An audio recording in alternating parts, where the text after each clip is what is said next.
So the campaigns have begun in earnest, and we're asking you this morning, right, as we're heading also towards the general election, who do you think has the head start in terms of numbers, right? The campaigns have begun in earnest, but looking at the numbers, who has the head start? Hit us on Twitter. AM Live NTV is a Twitter handle. AM Live NTV is a profile name on Facebook, and 20505 our SMS portal. We have our guests already in studio with us, and of course they shall take us through that and after other issues as well here on People and Politics. Allow me to introduce to you Miguna Miguna, who is Nairobi gubernatorial candidate, right? Also, we have with us Jeremiah Kioni. Jeremiah Kioni is also an aspirant of the Ndaragwa seat. Ndaragwa seat. You know, it's been a while now. That's the new title now. That's the new title. Jubilee nominee, independent, or NASA nominee, those things. Thank you very much. Also, we have with us Joshua Kiptoo, who is a tutorial fellow at the University of Nairobi, also an advocate of the High Court, and also Senator Kimani Wamatangi, who is a senator from Kiambu. Bone Kolale, as you can see, is down on the ground, of course, honestly campaigning, and of course, other panelists as well, they are down on the ground campaigning as well. Right, let's just jump into it, and looking at what happened yesterday, what did you pick out? The presidential candidates have presented their papers, they're good to go, from around 18 down to 8. Yes, a lot of slashing. That was expected. Actually, the numbers are still very high. I believe that that number could still have been whittled down, but they are candidates now, and they are going to seek the support of Kenyans for what they believe they stand for and their vision. Hopefully, they will unveil manifestos and their programs, which I've not yet seen. I saw the other day the Right Honorable Raila Odinga get his nomination certificate, yes, and they went to a stadium, and I just see, I saw booging, they were dancing, and there was nothing unveiled in terms of a manifesto. All right, so then maybe yesterday, of course, waiting for a providential time to do it. No. Manifesto should be unveiled before the nomination. You should be seeking nomination on the basis of your manifesto, the platform on which you are telling Kenyans, this is why you should nominate me as a presidential candidate or as whatever candidate you are running for. But you can't wait until after you have been nominated to tell people why they should elect you president. Even within the parties, that is the concrete platform on which, say, for example, Honorable Jeremiah Kioni should be nominated by a party vis-a-vis his opponents. But what is happening in Kenya is that you have people now just dancing on the streets, just having convoys, just making noise, but without Kenyans being given the ability to choose substantively what they stand for vis-a-vis the others. Well, should we have, or should it have been maybe one of the checklists that should have been ticked off by the IBC? Present also your manifesto or your plan. To tell you the truth, I think a lack of a manifesto should disqualify one from running from public office. Because you really can't run because you're beautiful or handsome. You can't run on the basis that you're the best dancer, or you're the best actor or actress. You shouldn't be able to run on the basis that you wear expensive suits or that you can unveil the largest and most glamorous convoy, because that does not put food on the table for Kenyans. That does not create jobs. That will not build infrastructure. That will not transform Kenya.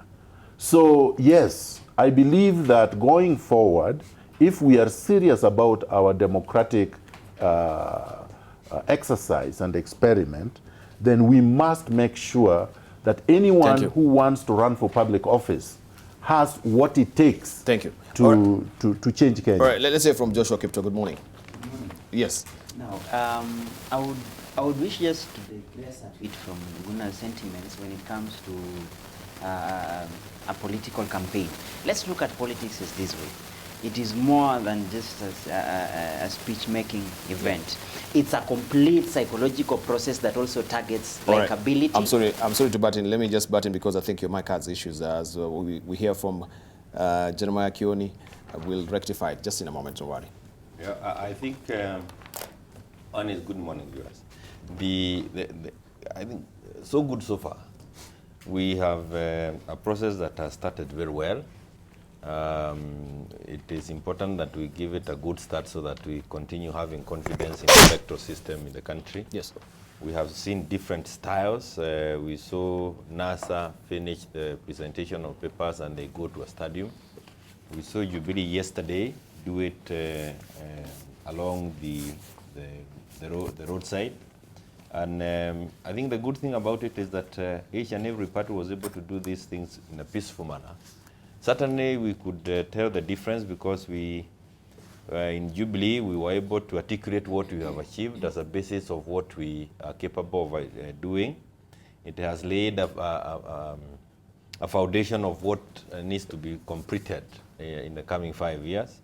So while the styles are different, you can also see, you can tell who has an agenda for this country. And as perhaps the incoming governor for Nairobi, Miguna Miguna, says, you can easily tell who are out to do a few more dancing and who are out to do a clear performance for this country. And I think the leadership of Jubilee yesterday was able to clearly articulate what we have achieved so far under the Jubilee government. And that is certainly necessary in politics because you give people confidence that even when you have another 5 years, it is not a showbiz thing. It's because you have the capacity to achieve more.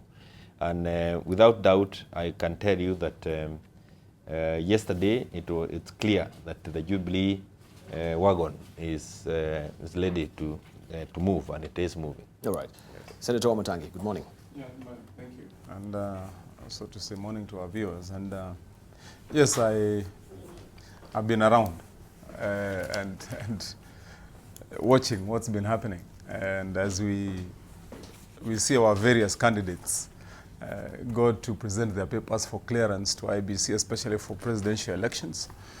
And to say first that it is good that most Kenyans now are also realizing that running for president is not only a preserve of a few, that indeed many of us and any of us, as our constitution promises, can be able to take a shot at running at the highest office in the land, offer what one has to offer. And I think it is in this particular contest where the true definition of what an independent candidate should be is seen.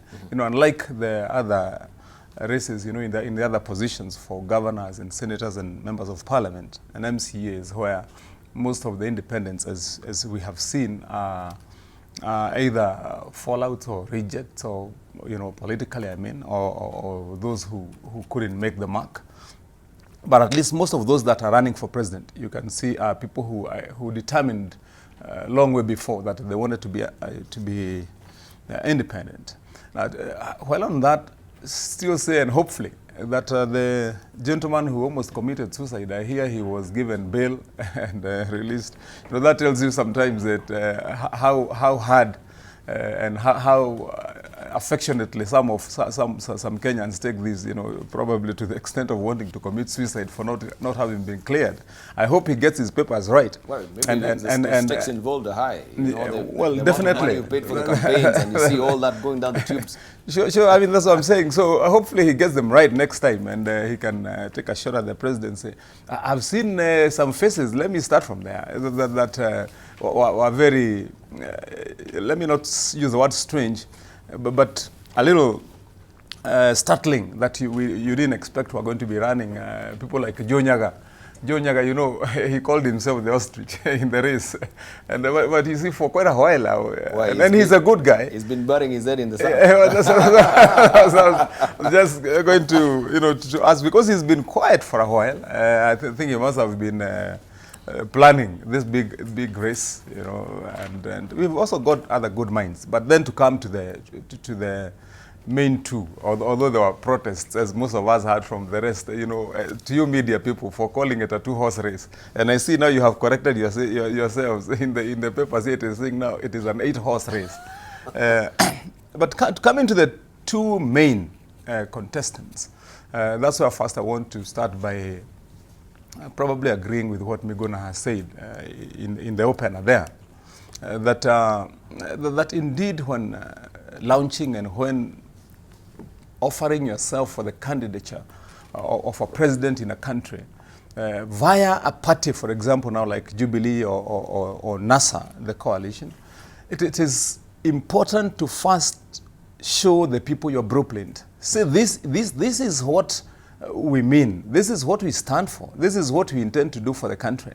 Because, I mean, just coming to the people with pomp and song and color and noise really does not constitute what Kenyans are looking for. And comparing the two comparatively, one can be able to tell the absolute difference, because I witnessed the NASA brigade coming to present their papers, and other than some of the speeches they made along the road here, and then they came and gave their papers. Mm-hmm. But you could hardly hear, other than criticism, a lot of criticism, and a lot of you know, most of them are lies. You know, let me say, that's my opinion. Other than just that lot of them to talk, you could not hear anything concrete that they were saying that, yes, this is our plan to do this. What they professionalized in doing was just picking particular aspects of UNGA, and they would largely criticize it and laugh about it, pick about this issue, largely laugh about it. But they were not offering anything you would want to say that as a Kenyan to go to the ballot box you want to take home and say, yes, I listened to them and this convicts me that this is a good team, that these are good people, that we should give an opportunity. And lastly, yesterday I was also there. I was in the presidential convoy there, you know, mobilizing people. And yesterday I was on ground. I was actually walking with our truck people. And I'll tell you, coming to KICC and when the president gave his papers, and they were making their speeches, you could tell the difference. And this I say in fairness, not the fact that I'm a Jubilee member, but in total fairness, from the point of view of a critic, I'm sure, Debarl, you could tell the difference. Because yesterday's talk was about issues. It was about real things that have happened and are happening to Kenyans, and that are about to happen to Kenyans, that you can see, you can relate to, you can identify with. And I think this is the road we have to start working as Kenyans, and that should also be the bar that we should set for political parties. That indeed, as we move more towards, because the tradition has always been that you find the main contestants for all the four presidential elections, now going to the fifth one that we have had, the position has always been won by somebody who is running on a big party. We've not had really a Trump thing like we had in the US, where an independent comes running until he then jumps on a track of a party and then gets it. So the reason I say this is because the tradition has been set mostly that the candidate who normally takes the presidency all the time is one that runs on a big party. It is important then as a country and as political leadership that we should emphasize the necessity of having parties that stand for something, parties that have got ideologies, that have got manifestos, that can give continuity of policy. You know, even if those presidential candidates may change in future, that should be the way we should be looking at political reform that is progressive and futuristic. And my question has been, should that be a requisite also of the presidential candidates when they are presenting the documentations to, or the documents to IBC? Yeah, so you remember that, for example, like in Jubilee, when we were launching our party and when the president was launching his bid, even last time, what we did and what he did was to launch it together with a manifesto, a roadmap that is known. And that's why you remember, even on this show, we have had 3 sessions where we said, let us criticize the Jubilee manifesto. It has always been there. That is the one we've consistently had. And remember also, when did we have a NASA manifesto? When have we ever seen anyone launched? And I'm saying, in fairness to the country and for purposes of reticulating the political future of this country progressively, we must demand that parties should start Let's hear from Joshua Kiptoo. Maybe it's, is it way too early because the coalition or NASA has just been, the formation of NASA has been done very recently. Now, a quick answer on manifesto. Manifesto is meant for the voter. And if you look at our political terrain, the impact of a manifesto is yet to be felt, because I think our voting pattern or the considerations the voters make has yet to reach that position whereby the manifesto becomes the selling point. That is something we need to acknowledge. But as a matter of fact, I don't think it will be difficult, and it's a fact that all political parties at the end of the day will put up, and they'll come up with glamorous show where they launch the manifesto. And you will realize something about this manifesto, which I think I'll also ask the same. If we are to look at the Jubilee manifesto, they won't talk about their manifesto of 2013, because if they are to weigh with what they have done vis-a-vis what they promised, yes, that would kind of paint a very flattery picture. That's why you haven't seen them talking about the 2013 manifesto. They have only picked very specific token projects that they have been able to do. But importantly, now that I had already started talking about the idea of pomp and glamour, there's something about politics. Politics is a question of winning votes, winning minds. You win minds by showing ideas. You win votes by also being likable.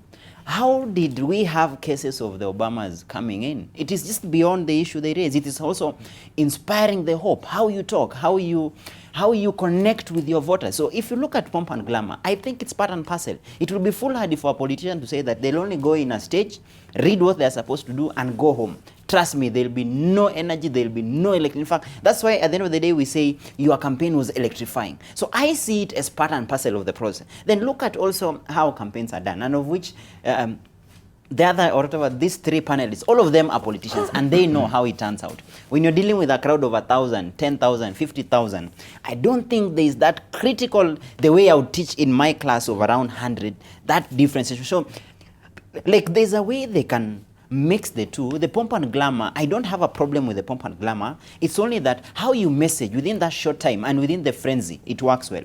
Then importantly, the question of the two coalitions, what message do they bring? You need to also to understand that anytime we have a midterm election, in between a presidential term, because a presidential term maximum limit is 2 terms. So every time we have a midterm, after the first 5 years, the agenda is always set. The agenda is always being a question of the performance of the first term of the president. In 2007, Kibaki's campaign was purely based on what did he do vis-a-vis what he promised in 2002. So in this campaign, you would understand why the opposition, for example, they have an easy bet to criticize. They only need to pick, like, you know, it is more or less like a strategy.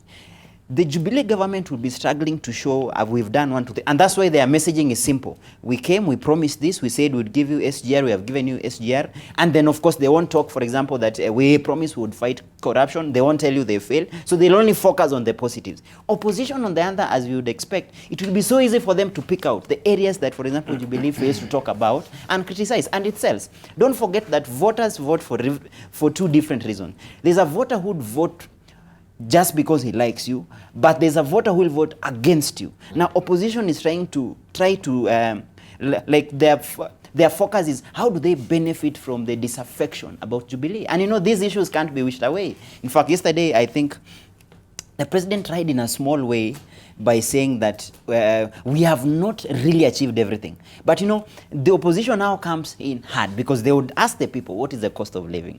Has the corruption fight been won or lost in this administration? So when you look at the opposition criticizing, but which I think now they need to marry the two. If they're to criticize, top it up with what issues you have on the table. Right. Now, in fact, the missing link, just the missing link of the opposition, they keep postponing when they are going to put up the issue as to what alternative they are offering. If that can come out on the back of the criticism that the government was to do this, it has failed to do, now that works well. What is that? Because you see, the issues goes for the undecided. All right. Because for their supporters, it is a question of disaffection with the government. For the undecided, you need to inspire them, motivate them. Now that is where the opposition has not gone. In fact, it hasn't gotten that. All right. So has the current regime actually given a lot of order for NASA to actually bash them in terms of deliverables?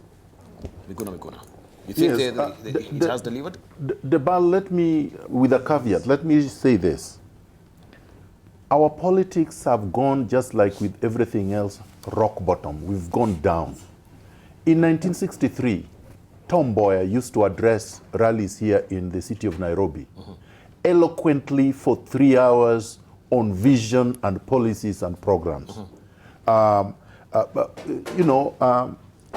Patrice Lumumba of Congo, Samora Machel of Mozambique, Nelson Mandela of South Africa, or Barack Obama more recently, would address rallies eloquently on policies and programs. Yes. A politician can still and should still vet their opponents. They must.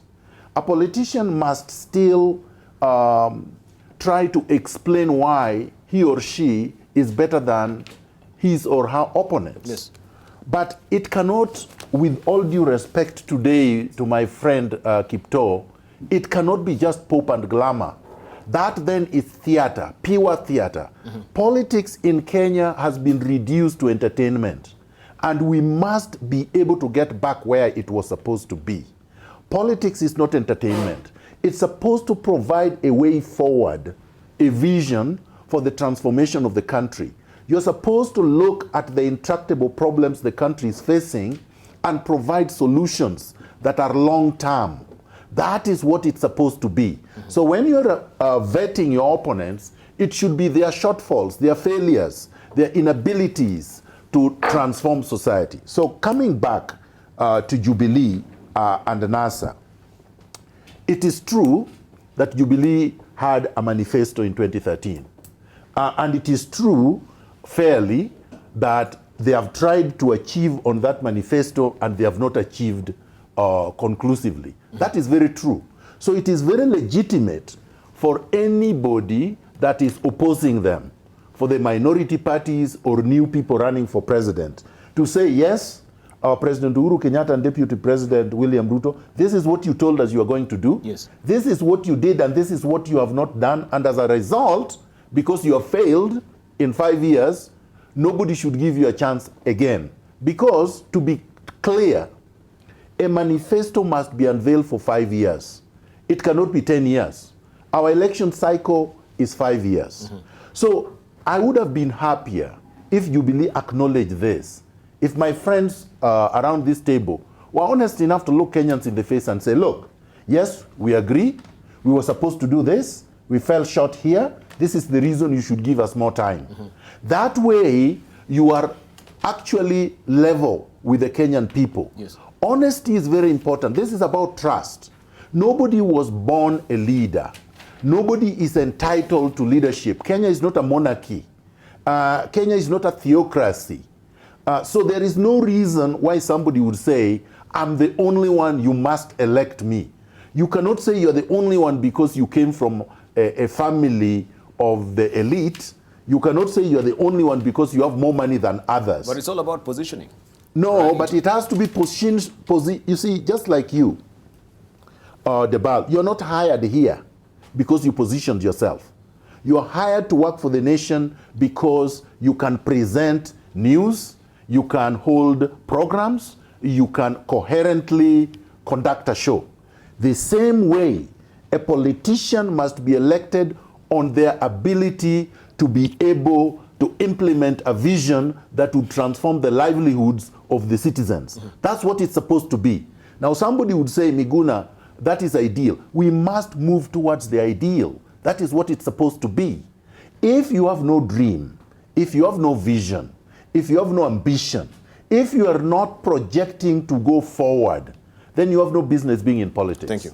Yeah. Thank you. All right, so we want to see, even as we are now getting towards general election, the campaign, we've said they've begun in earnest right now, but who is having an edge right now? Is it NASA? Is it Jubilee? Is any of the independents as well? Let's hear from Honorable Jeremiah Kioni. One is, I think that, and I want to agree with Miguna, that you give a manifesto because you want the people you are seeking votes from to know where it is that you want to go. And it's not lost in the minds of Kenyans that every time promises are given, it is not that all the 100% promises or all the promises you make are fulfilled. But my experience with the voters is that for as long as they can see that attempts were made, some achievements have been made, there is progress and there is, you can see a forward-moving approach, they want to move with you. We have had a situation in this country where we've just been promised things, and I think that is what Miguna Miguna is referring to, but true delivery. But this time loud, we have seen people who came and promised. Sometimes they promised big things to a point where people were doubting, and we can see quite a bit of delivery, not quite a bit of it, actually quite some delivery on major projects. I don't think they are token, as my friend here would want to say. They are not token. And going forward, if you ask me, I see Jubilee clearly having an upper hand. One, in terms of delivery, in terms of communicating. We have a president and his deputy who are able to communicate very well as to what they have achieved, what they have in mind. You can actually see that. And again, the other thing that I don't want to miss out is that yesterday it just hit me that for the five years almost now gone that we have had the president and his deputy, almost on a daily basis, they've been out telling Kenyans what they are doing. You actually wonder whether they even have any private life, because day and night they are out there telling Kenyans what they are doing, being part of the Kenyans in all ways and manner.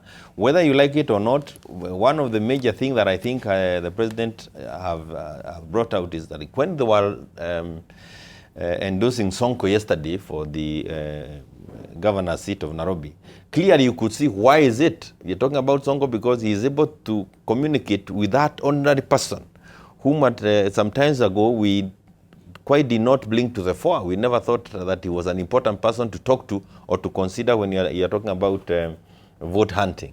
And this has transformed the politicking in this country. Unfortunately, for our opposition members, the NASA, they still are playing the old game. They still are playing the very old game, and perhaps that's why they have very many old players in the team. What is the old game? The old game is where you just talk and you are not communicating with the people. You are not down to where people are. And you can see the team that is now in Nairobi. These are Kina Jaguar and Kiari. They are people who are dealing with people in an ordinary manner. On a day-to-day basis. You have heard Wamatangi saying that he was working with the people. If you don't do the politics that way, and this is, I can tell you from what I've also learned in the few months that I was also out in the ground, if you don't change it and do it in that fashion, if you continue doing it from that point of going to the stadium and dancing there alone, you are missing it. We must deliver on the manifesto without doubt. Right. And I want to say this, that we have Kenyans, and we've just gone through a nomination process in Jubilee.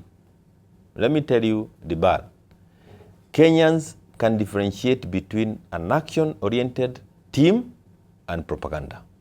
And they are very happy to deal with the propaganda for entertainment. Thank you. But when they come to cast their vote, they will cast their vote to the person who can make, to that person who can make change in their lives, right, irrespective of the tribal boundaries. All right,